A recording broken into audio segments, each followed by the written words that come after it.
pour cela, je vous demande d'accueillir Alexandra Bensamoun, qui est professeure de droit privé à l'Université de Paris-Saclay, qui dirige et qui a fondé un master propriété intellectuelle fondamentale et technologie numérique, qui est bien évidemment une spécialiste du droit de la propriété intellectuelle et numérique, qui est membre du CSPLA comme personnalité qualifiée et qui, à ce titre, a déjà traité de l'intelligence artificielle et de la culture. Vous aviez piloté une mission entre 2019 et 2020, si mes souvenirs sont bons, et puis encore plus récemment sur la fouille de textes et de données.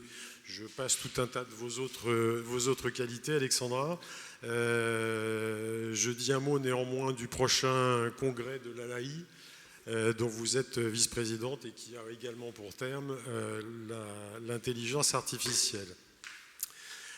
À ma droite, Raja Chatila, qui est professeur émérite à Sorbonne Université, qui a été directeur de recherche au CNRS, qui a dirigé l'Institut des systèmes intelligents et robotiques à la Sorbonne, qui est l'auteur de très nombreux articles que je ne pourrais pas citer, bien évidemment.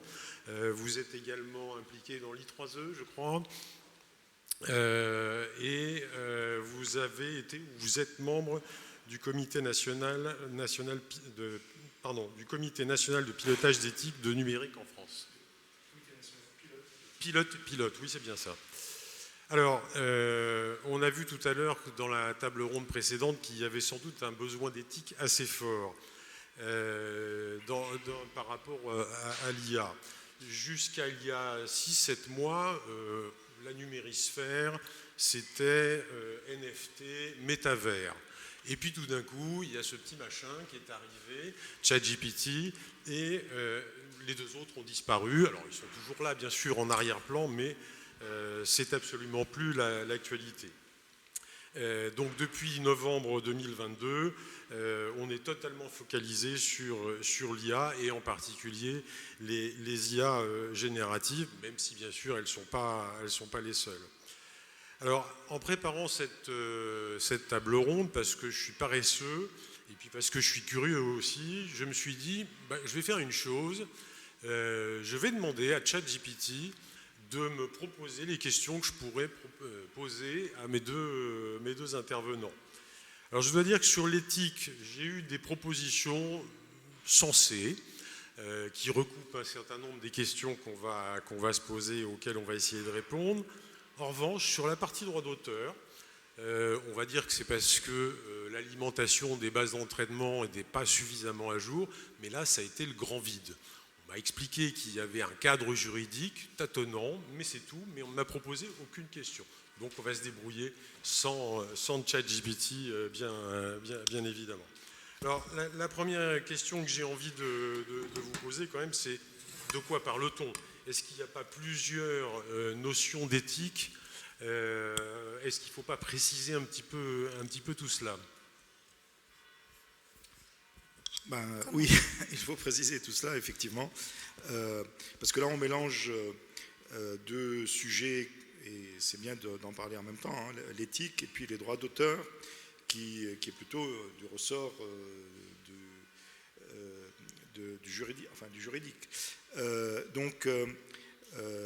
Néanmoins, à partir du moment où il y a un certain nombre de sujets qui sont relativement peu clairs et qui sont dans la démarche même de la conception, du déploiement du système, ça veut dire que ceux qui l'ont développé et déployé ont aussi soit eu à réfléchir sur les conséquences éthiques, les enjeux éthiques qu'ils soulevaient, soit ne l'ont pas fait.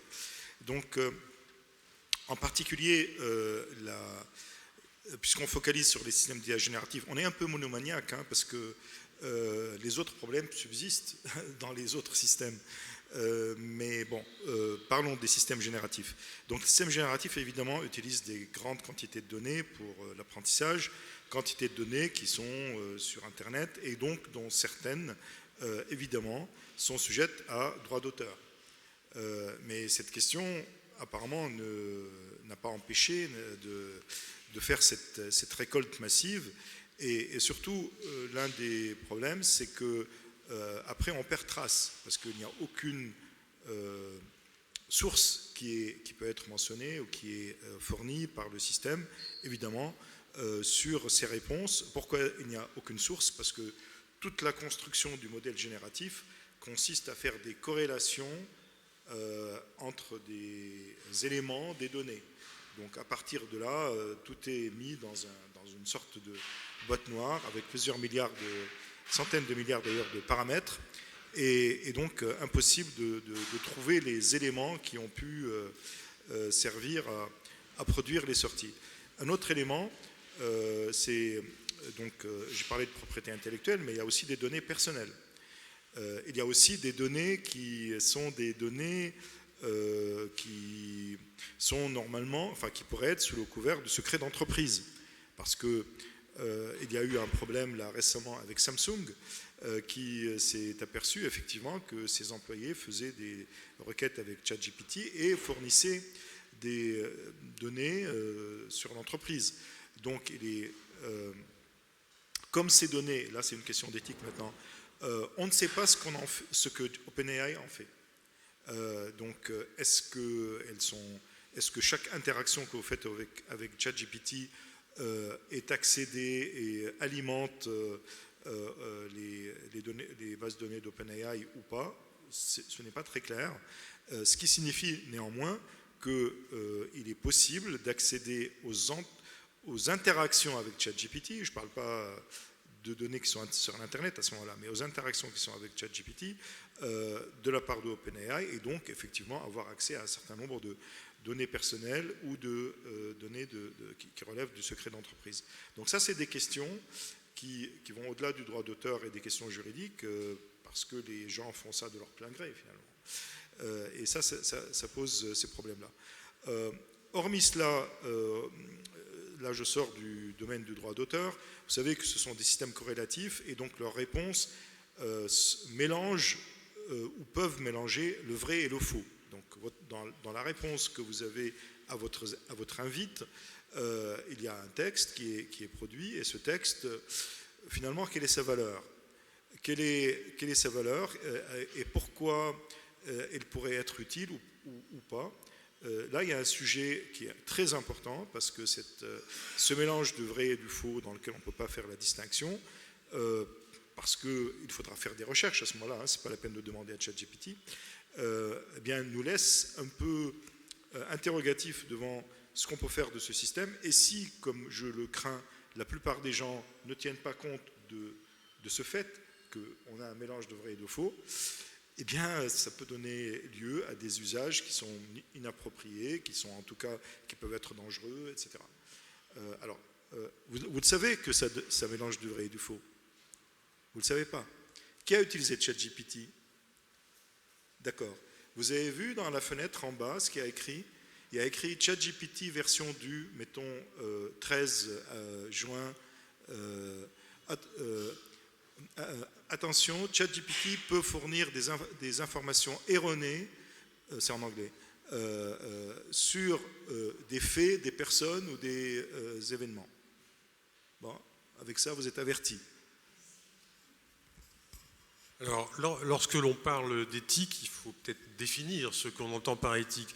Vous aurez noté les uns et les autres que, un petit peu par provocation, dans le programme de notre forum, nous avions mis un S à éthique. Alors, est-ce qu'il y en a plusieurs? Ça, c'est pas moi qui vais répondre, mais je crois que c'est ce on s'est dit lorsqu'on a préparé cet échange, qu'il y avait plusieurs entendements du terme éthique. Oui, juste, alors, je vais commencer par là, et sans doute Alexandra continuera. L'éthique, enfin, si on veut parler d'éthique au sens philosophique du terme, l'éthique, c'est une réflexion personnelle, individuelle en général, mais qui peut être collective, c'est-à-dire s'alimenter des réflexions d'autres. C'est pour ça qu'il y a des comités d'éthique aussi. C'est une réflexion sur, finalement, la réponse à la question « que dois-je faire ?» Et que dois-je faire éclairé par le bien et le mal. Et cette réflexion peut emprunter différentes voies pour aboutir. et aboutir à une décision, parce qu'on est en train de faire une décision, donc voilà.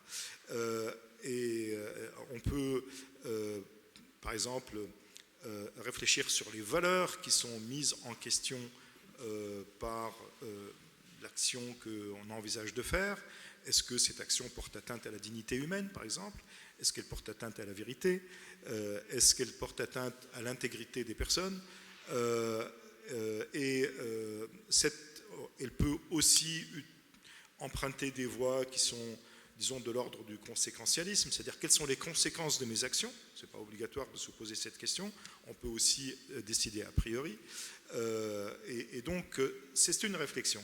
Mais de cette réflexion va naître donc une décision qu'on va qualifier d'éthique si elle a été effectivement issue de cette réflexion-là, et si elle respecte donc un certain nombre de valeurs.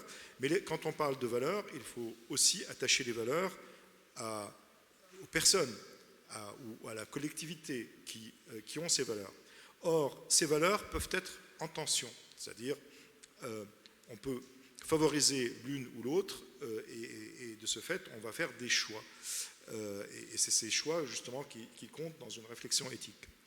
Après, éthique a d'autres significations, et en particulier, parfois, quand on parle d'éthique d'entreprise, c'est plutôt, on mélange un peu la notion de compliance, enfin de conformité, pardon, avec conformité, donc forcément, on est dans le cadre légal, et donc je passe la parole à Alexandra. Merci Raja. Alors pour le juriste, l'éthique c'est quelque chose de très très particulier. Vous savez, le juriste ne connaît pas le synonyme. Les mots ont un sens et ils ont un sens unique.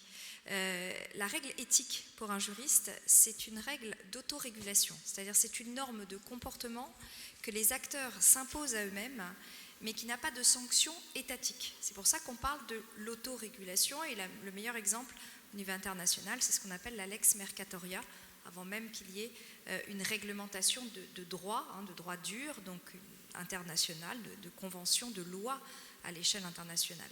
Donc la règle éthique, une norme de comportement que les acteurs s'imposent à eux-mêmes sans sanction étatique. Je reviens sur l'intelligence artificielle. Quel rapport entre l'éthique et l'intelligence artificielle? Eh bien, au début, on va dire, de la réflexion, quand ça a commencé, la première résolution du Parlement européen sur l'intelligence artificielle, elle date de 2017. Le Parlement parle d'ailleurs de robotique et de robots, plus que d'intelligence artificielle. Il est persuadé qu'il faut une enveloppe corporelle et qu'il faut que l'IA soit corporéisée pour que cela ait des conséquences. De 2017, on va dire, jusqu'à pratiquement 2020-2021, on pense que l'intelligence artificielle ne peut être régulée, encadrée donc dans son développement uniquement par des règles éthiques. Donc des règles que les acteurs s'imposent à eux-mêmes, des normes de comportement, le bien, le mal. Alors en fonction du contexte, c'est pas les mêmes. En fonction du secteur, c'est pas la même éthique. Il y a l'éthique médicale, il y a l'éthique. Donc des règles comme ça que les acteurs s'imposent à eux-mêmes. Et puis il est arrivé un temps où on s'est dit, c'est bien que les acteurs s'imposent des règles à eux-mêmes, mais peut-être que le pouvoir politique a un mot à dire. Je veux dire par là que les usages de l'IA peuvent être un petit peu contrariants sur certaines valeurs, ou même, plus grave, sur certains droits fondamentaux, et il n'appartient pas aux acteurs privés de fixer la règle dans cette hypothèse. Il appartient à l'État de trancher ce qui est autorisé, ce qui est interdit, comment on souhaite le développement d'une technologie qui peut affecter les droits fondamentaux, qui est un potentiel de croissance évident, mais qui aussi peut affecter les droits fondamentaux et en général tous les droits. Et c'est la raison pour laquelle on a changé de paradigme, on le voit très bien au niveau des autorités intergouvernementales. L'éthique devient une norme complémentaire, comme c'est d'ailleurs souvent le cas en législation. On le voit dans un certain nombre de textes récents, notamment le DSA, mais d'autres encore, justement dans l'Artificial Intelligence Act. Donc l'éthique est une norme complémentaire à la règle de droit, et j'entends par là la règle de droit dur, donc celle qui est posée par le législateur. On voit vraiment cette tendance, ce glissement de l'éthique donc sous forme de soft law, sous forme de normes molles, à la règle de droit dur, à la fois au niveau européen comme au niveau international. Au niveau européen avec l'Artificial Intelligence Act, donc qui est une proposition de règlement qui est en cours de discussion. Normalement, le Parlement européen vote sa version demain. Et j'ai appris qu'il y aurait un premier trilogue demain, le même jour que le vote du Parlement, un trilogue d'ouverture, nous attend, j'ai lu ça.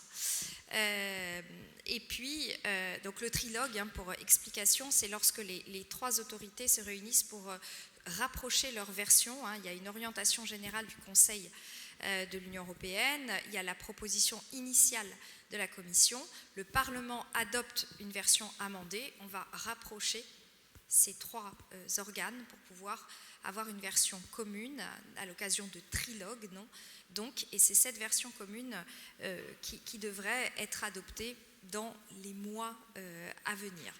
Donc voilà sur l'éthique. Alors l'éthique, c'est pour peut-être un mot de fin là-dessus. L'éthique, c'est très utile parce que c'est transnational, c'est une règle qui est transnationale, c'est une règle qui est déliée de la procédure normative, c'est une règle qui est agile, c'est une règle qui est très respectée parce que les acteurs y adhèrent, donc c'est vrai, c'est très efficace comme règle, la règle éthique, mais elle ne peut toujours être que complémentaire à la règle de droit dur parce qu'il appartient aux politiques de fixer le cap, c'est important. Par exemple, dans l'Artificial Intelligence Act, on voit qu'au niveau européen, on n'est pas prêt à accepter la notation sociale, le crédit social, et c'est fort heureux qu'on ne soit pas prêt à l'accepter en Europe. D'ailleurs, on voit qu'il y a deux démarches parallèles, puisqu'il y a les AI Act qui est effectivement en discussion, mais à la toute fin mai, Margaret Vestager a annoncé dans une conférence de presse commune avec Anthony Blinken, donc le chef de la diplomatie américaine, l'élaboration d'une série de codes de conduite volontaire. Alors d'ailleurs, j'ai bien relevé que c'était au pluriel. Les codes étaient plusieurs et le volontarisme, bien évidemment, également. Alors il faut décoder ce message. Première interprétation qu'on peut donner, c'est qu'on a pris beaucoup de retard sur l'Artificial Intelligence Act. L'Union européenne cherche à se positionner et il y a une concurrence normative dans le monde sur l'intelligence artificielle. Et donc on a pris beaucoup de retard. On a pris beaucoup de retard pour beaucoup de raisons. La version Parlement diffère quand même sur un certain nombre de points de la version Commission. On n'était pas d'accord aussi sur la notion même d'intelligence artificielle, sur la définition même de l'intelligence artificielle.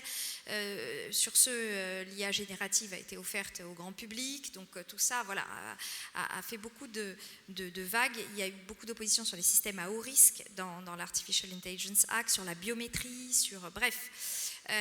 La commission Libé du Parlement européen a imposé des règles qui devraient être amoindries, revues, a imposé des amendements, en tout cas, et sur le point de voter des amendements qui devraient être amoindris ensuite en trilogue. Donc on a pris du retard et donc on tarde un peu à se positionner, comme on a essayé de le faire peut-être avec le RGPD, c'est-à-dire dans la concurrence normative, d'imposer une vision, la vision européenne.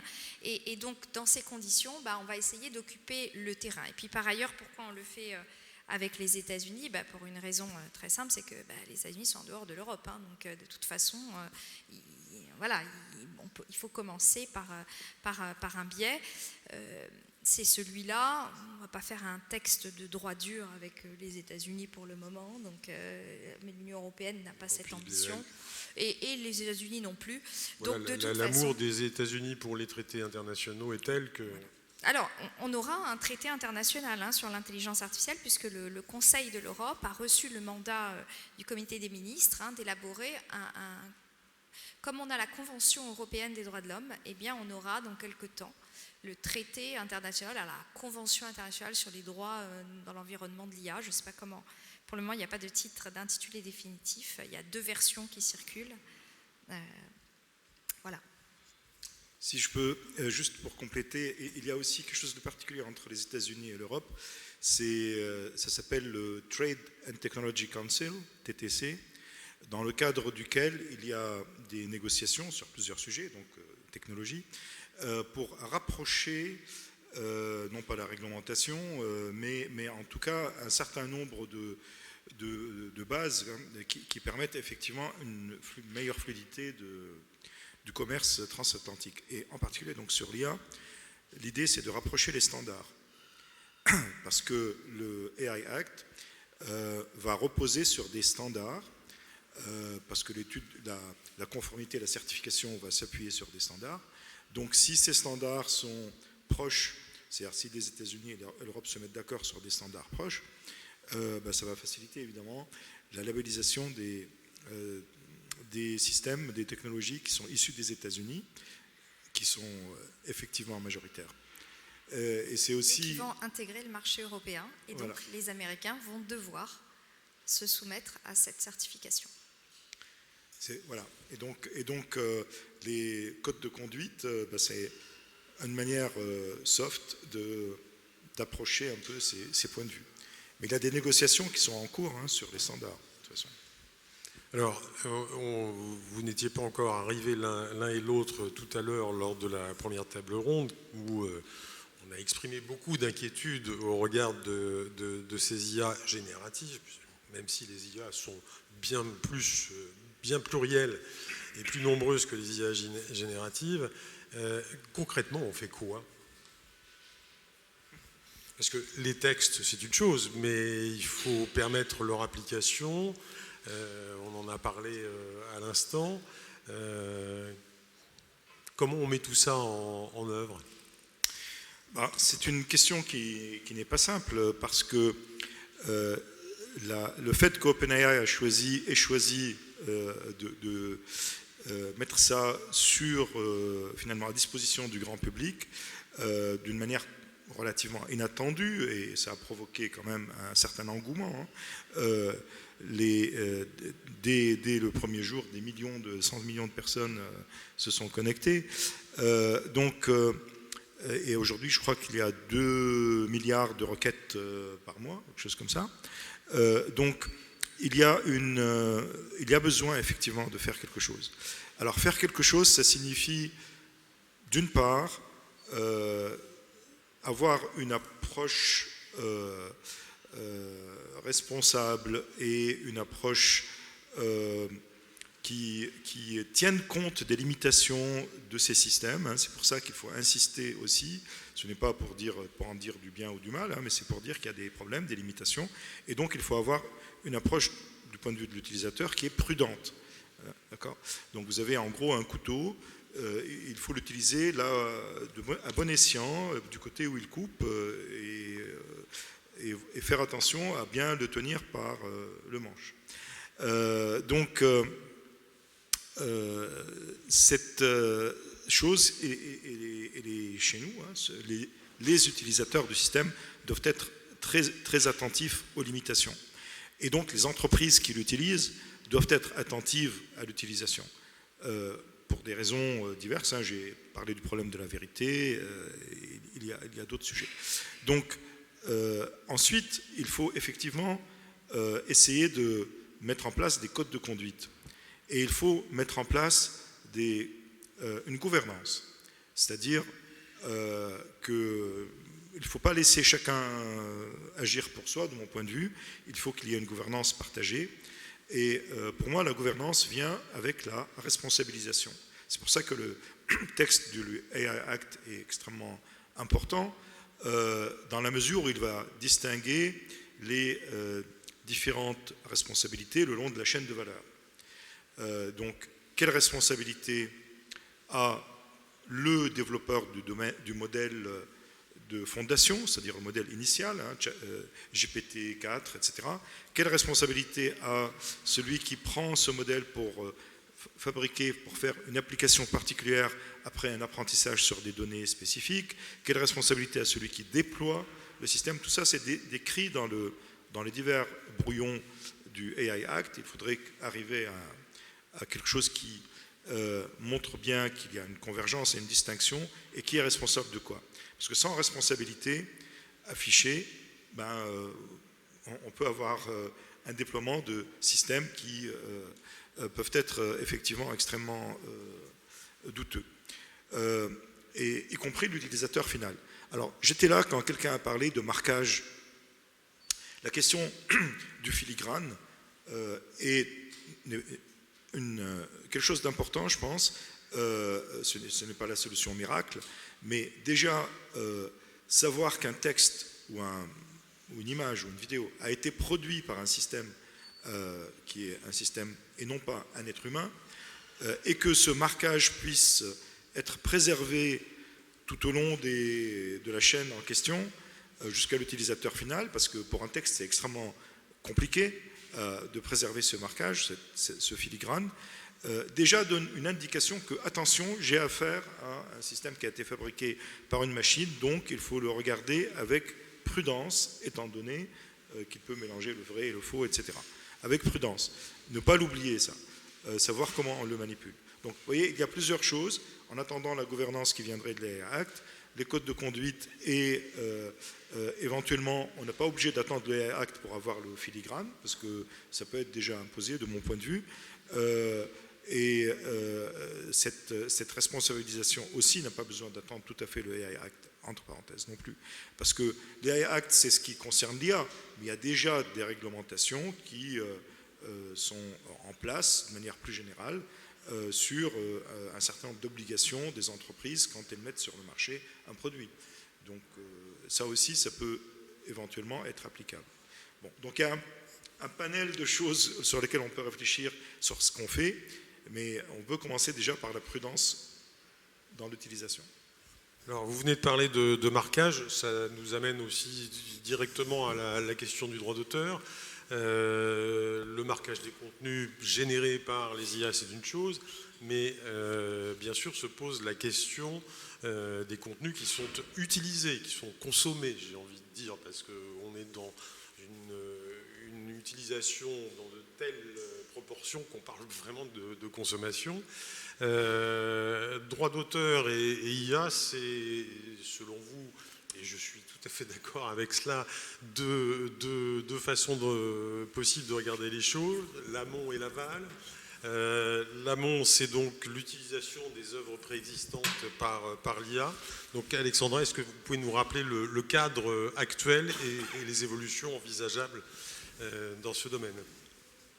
Alors, quand vous dites l'amont et l'aval, peut-être pour expliquer pour la salle, parce que c'est un vocabulaire que j'ai utilisé en 2020, mais qui n'est pas forcément très explicite. Il s'agit d'apprécier le sort des données entrantes dans le système d'IA générative, donc des inputs, et ensuite de qualifier l'output, la sortie, le résultat. Donc, s'agissant des inputs, comme l'a dit déjà Raja, on peut entrer dans l'IA pour l'entraîner, pour lui apprendre. Hein, on va entrer des données, ce qu'on appelle des données, et ces données, ça peut être des contenus qui sont protégés. Alors, protégés par le RGPD, ce sont des données à caractère personnel, protégés parfois peut-être par le secret des affaires, comme l'a dit Raja, ou protégés par les droits de propriété intellectuelle. Sur ce point, la question s'est posée bizarrement un peu tôt, puisqu'on a réglé le sort de cette opération en amont qu'on appelle la fouille de texte et de données, dans un anglais bien compris, Text and Data Mining, dans la directive Digital Single Market de 2019. Dans cette directive, les choses se sont passées de manière très bizarre. Je vais vous raconter comment ça s'est passé. Toute notre attention avec le ministère, notamment de la Culture, puisque c'était un dossier droit d'auteur, donc on suivait le dossier, surtout il y avait des dispositions qui avaient été portées par le CSPLA, qui avaient été positionnées à Bruxelles, et donc j'assurais donc le service après-vente, voilà, notamment sur l'article 17, sur l'opposabilité des droits sur les plateformes contributives. Donc on était toute attention liée sur cet article 17, aussi sur les nouveaux droits voisins des éditeurs de presse, bref, notre attention était très concentrée. Puis il y avait une petite exception qui avait été prévue dans la proposition de la Commission, qui était une exception fouille de texte et de données pour le domaine de la recherche. Ça n'inquiétait pas Ce tellement. que nous connaissions déjà en France. Ça, on la connaissait, mais elle n'était jamais entrée en vigueur. Parce que les décrets d'application n'avaient pas été pris. Et pour vous révéler la raison, c'est que c'était une exception qui n'était pas prévue par la directive 2001-29. Or, la liste des exceptions est exhaustive en droit européen. Les États membres n'ont pas le droit d'inventer des exceptions qui ne sont pas dans les textes européens. Donc nous, on avait anticipé quelque chose qu'on n'avait pas le droit de faire. Donc les décrets d'application n'ont jamais été pris. Il n'y avait pas de text and data mining en France. Il y a juste une disposition seule qui ne fonctionnait pas dans le code de la propriété intellectuelle. Donc en 2019, enfin avant 2019, donc quand on reçoit le projet, il y a cette exception de text and data mining pour le domaine de la recherche. Ça n'inquiète pas du tout les titulaires de droit et pour cause, c'est assez légitime, c'est assez pertinent que dans le domaine de la recherche, eh bien, il puisse y avoir de la fouille de textes et de données pour extraire des informations, pour ensuite même vérifier les résultats, etc. Donc tout ça fonctionne assez bien et on se dit d'ailleurs que les secteurs pourront se rapprocher ensuite pour voir comment ça peut fonctionner.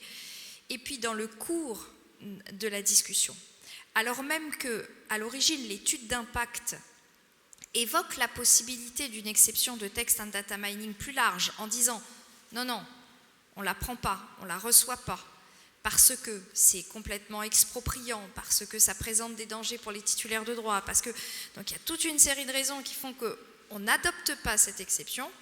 Pouf, l'exception, elle revient dans la discussion. Là, les attentions sont plutôt concentrées sur le reste du texte. À un moment, tout le monde ouvre les yeux en disant c'est quoi cette deuxième exception, tout usage, text and data mining, donc c'est vraiment l'exception pour l'IA, pour entraîner l'IA, tout usage, y compris commerciaux. Donc on suspend le droit d'auteur, on suspend les droits de propriété intellectuelle pour faire de la fouille de texte et de données, y compris quand la solution est une solution commerciale. Et là, tout le monde se dit mais c'est énorme. Alors là, réaction opt-out. C'est-à-dire que les titulaires de droit peuvent s'opposer à la fouille de textes et de données. C'est l'état aujourd'hui du droit positif.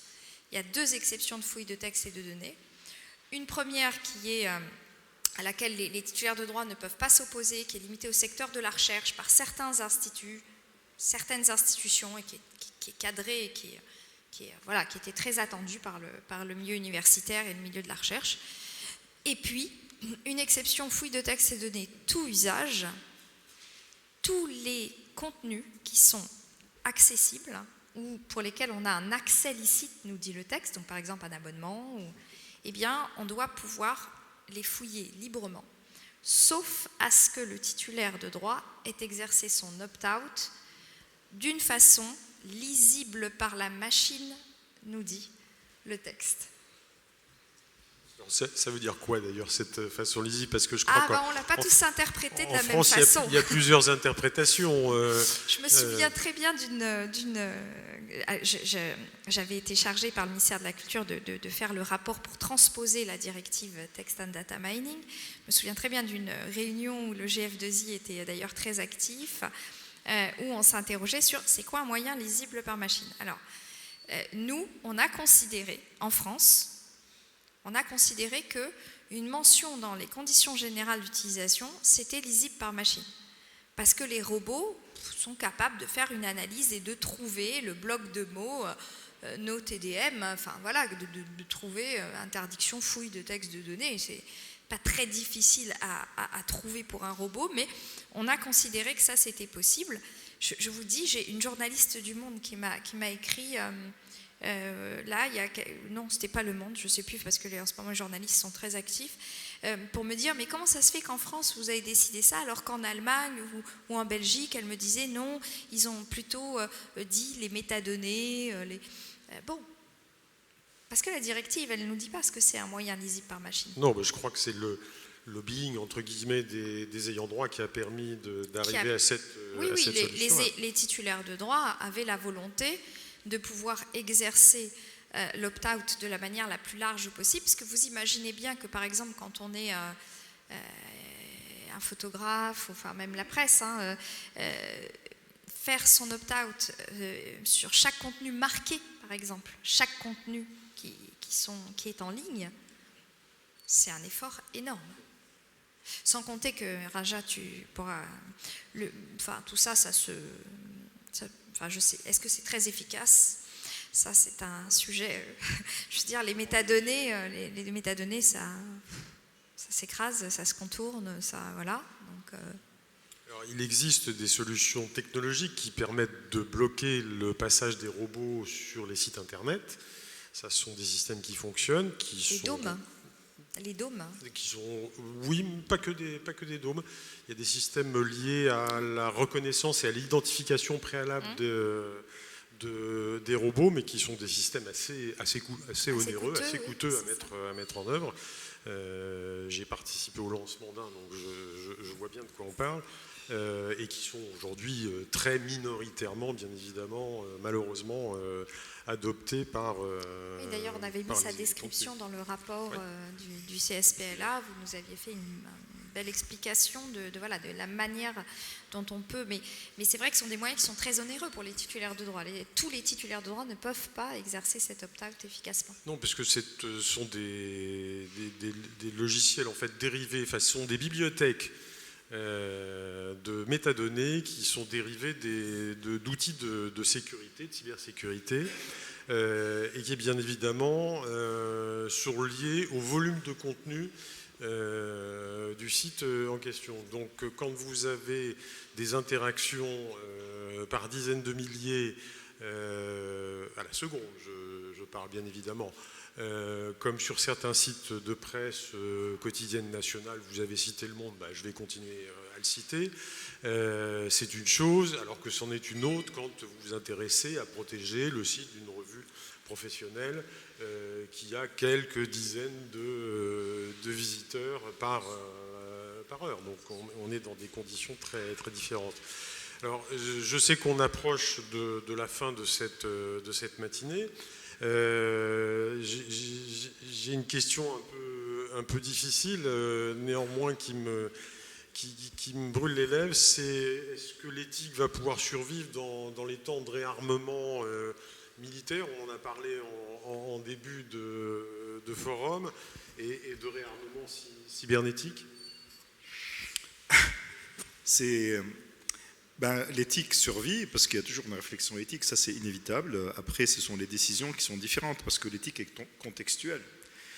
C'est dans un contexte donné avec un problème donné. Donc on peut prendre des décisions qu'on ne prendrait pas dans d'autres temps, dans d'autres lieux et dans d'autres circonstances. Et donc effectivement, en temps de crise, de manière générale, en temps de guerre, mais en temps de crise, c'est une éthique un peu différente que celle qu'on a effectivement en temps de sérénité. Mais c'est une question. Pourquoi serait-elle différente? En d'autres termes, faut-il abandonner les grands principes quand ces principes sont ceux sur lesquels repose notre société et finalement notre civilisation? Parce que les nier, c'est finalement se nier soi-même. Donc il y a toute une réflexion, je veux dire, ce n'est pas à nouveau, bien sûr, sur l'éthique en temps de crise. La question s'est posée pendant la pandémie, en particulier. Donc on a vu un exemple de ce que c'était qu'une crise et quelles décisions on est amené à prendre dans des circonstances de ce type-là. Cela dit, moi j'insiste donc sur le fait qu'elle continue à exister, mais il y a aussi les acteurs de cette réflexion. Et c'est là que peut-être il y a un souci qui est celui d'acteurs qui, que ce soit en temps de paix ou en temps de crise, de toute façon n'ont pas du tout ces considérations. Et c'est pour ça qu'il faut la loi. Parce que la loi, ce n'est pas un choix. Donc, moi je pense qu'effectivement il est important et urgent de légiférer sur ces questions parce que la loi est coercitive, alors que l'éthique, effectivement, peut être oubliée, voire jamais invoquée. Merci Raja pour cette publicité. On peut peut-être donner la parole à la salle s'il y a des questions.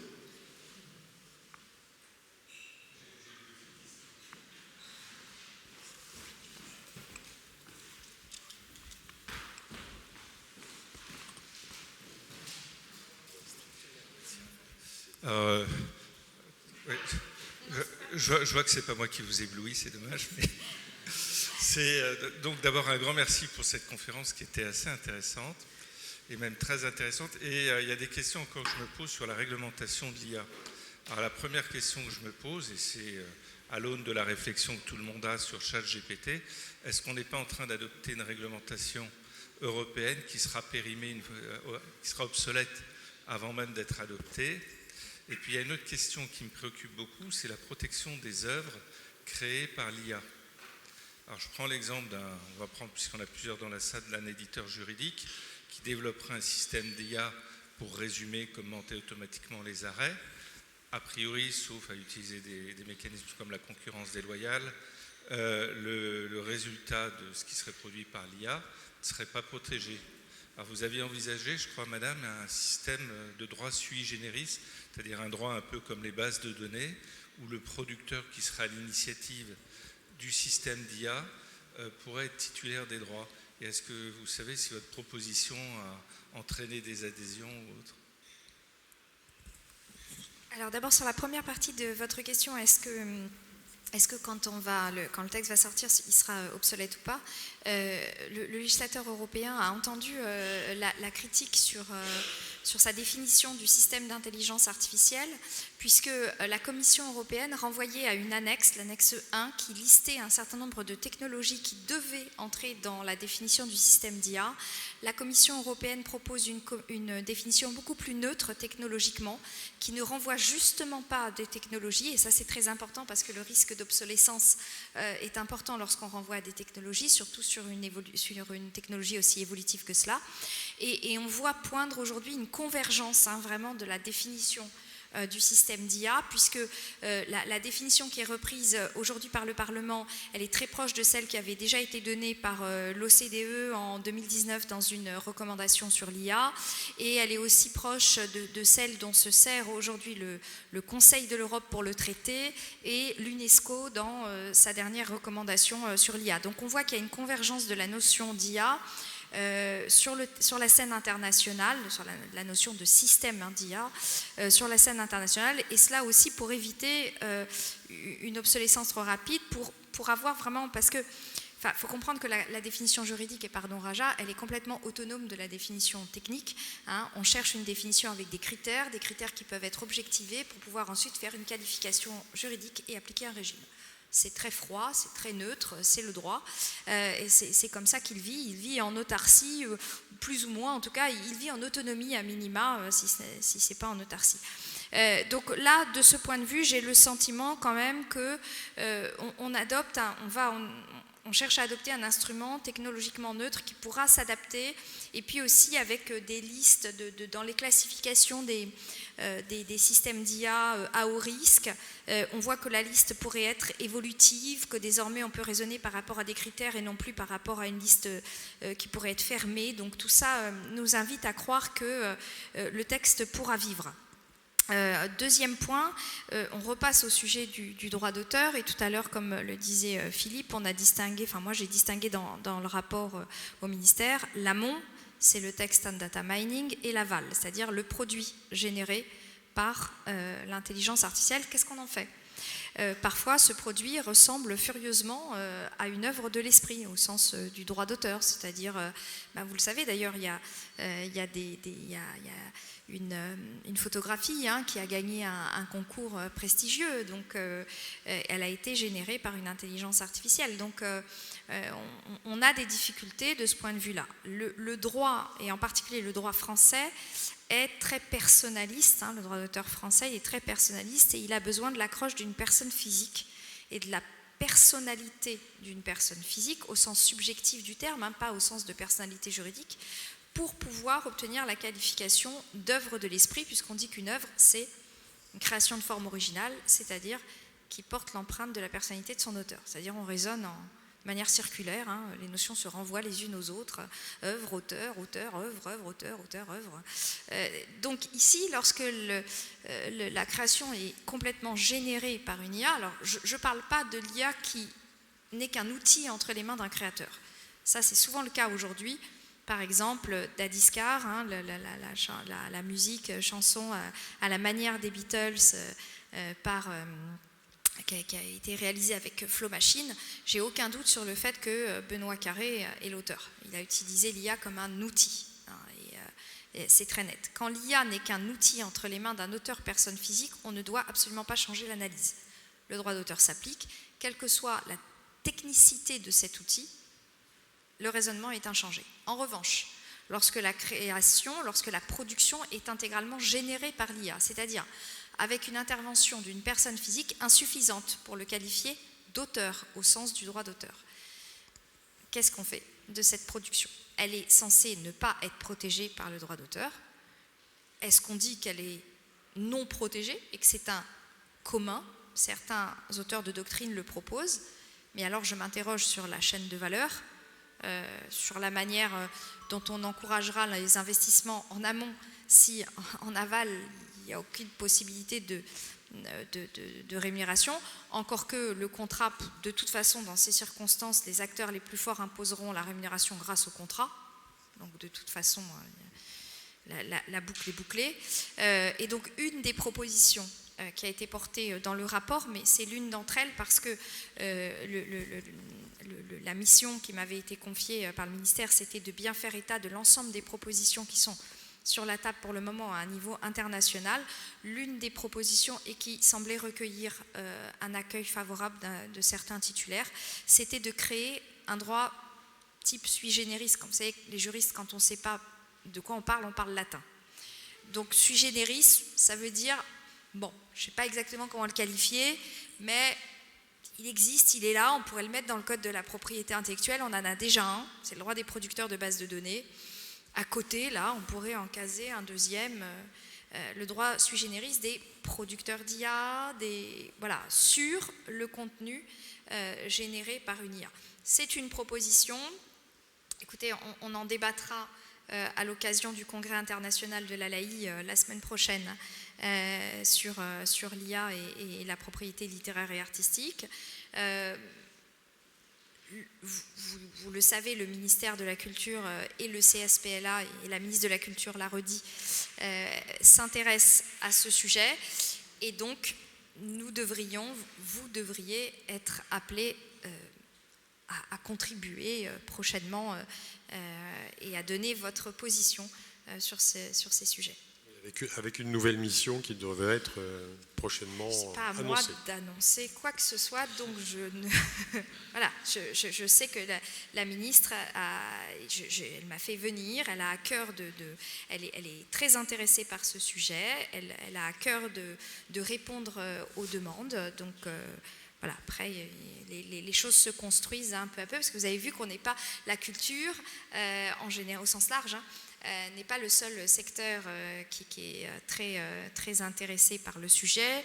J'ai une audition à l'Assemblée nationale sur les données personnelles, je crois, et l'IA. Donc, chaque secteur est tendu en ce moment, mais le secteur de la culture n'est pas à oublier.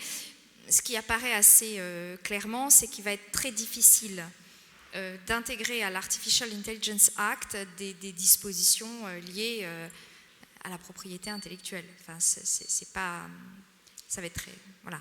Vous avez bien vu, c'est un texte qui est très transversal, qui fait de la compliance, comme nous l'a dit Raja, c'est-à-dire de la responsabilisation en amont, avant la mise sur le marché. Hein, c'est un autre modèle de régulation, la compliance. Hein, c'est de la conformité en amont.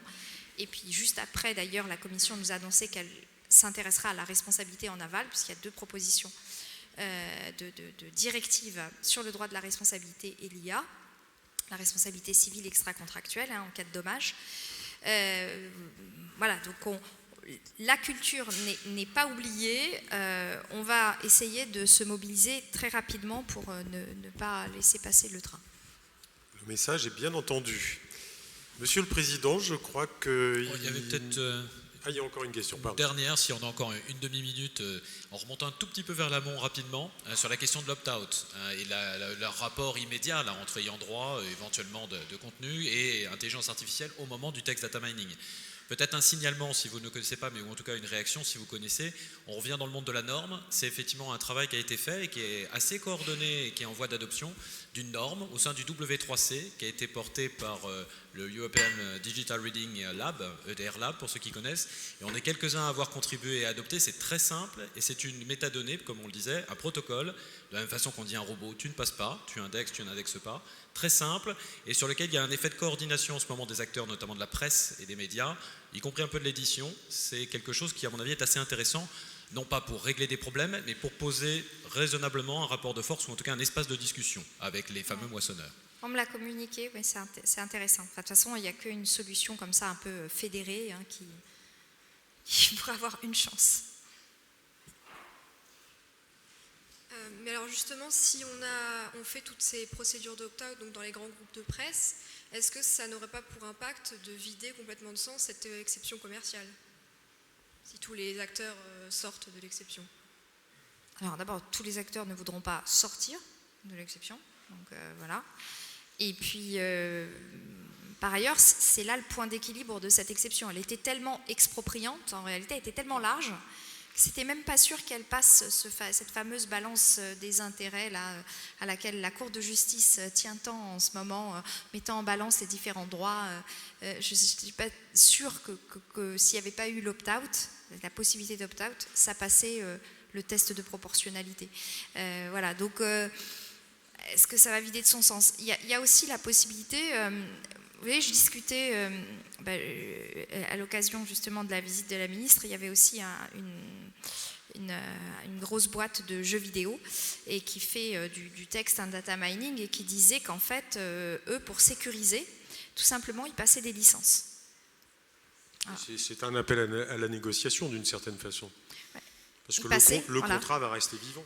Ils passaient des licences, donc ils étaient sûrs, c'était sécurisé. Vous savez, comme l'article 17. Vous avez vu l'article 17, il y a des licences maintenant avec Google, avec tous les acteurs du numérique qui passent des licences avec les titulaires de droit pour pouvoir, pour laisser donc les utilisateurs, pour liciter les contenus postés par les utilisateurs. On peut peut-être imaginer qu'une des solutions possibles soit le recours à la licence pour pouvoir liciter le minage, la fouille des contenus. Je ne sais pas si ça répond à votre inquiétude. Bien, là cette fois je crois qu'il n'y a plus de questions. Donc notre président, je crois, un mot de conclusion?